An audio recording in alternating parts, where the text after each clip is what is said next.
বাজার থেকে 2টা কটবেল নিয়ে আসছি। কটবেল 2টা ফাটাবো, দেখবো এটার ভিতরে ভালো আছে কিনা। ভালো বলতে মানে পাকা না কাঁচা, বলছে তো সে পাকা। এখন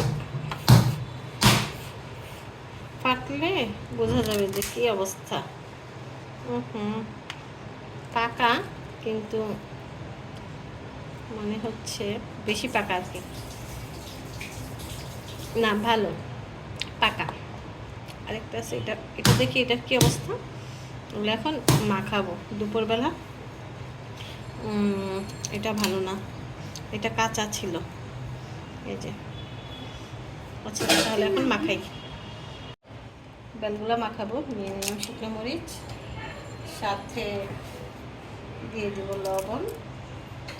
এখন হাতে আগে শুকনো মরিচ আর লবণটা ম্যাশ করে নিই।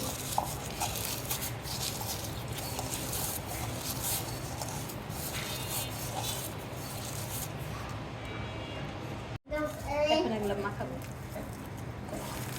বেল নিয়ে এসেছি, আমি মাখাবো।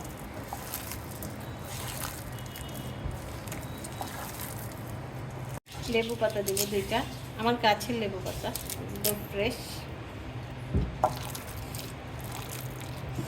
কিভাবে চটকাইতেছি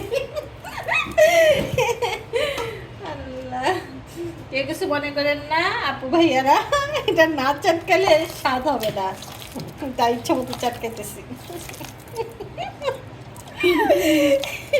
মাখাইতেছি।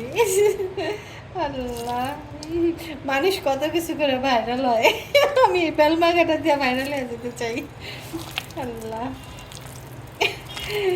কেক বানায়, পুডিং বানায়, কি সুন্দর না। এটা ভালো কাজ, যারা করছে, যারা ভাইরাল হয়েছে তারা অবশ্যই ভালো করছে। এটা ঠিক আছে, সবাই কিছু না কিছু করা উচিত।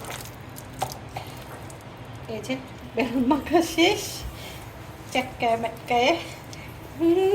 সারাকে একটু দেখাও, সারা একটু খাবে, সারা একটু খাও।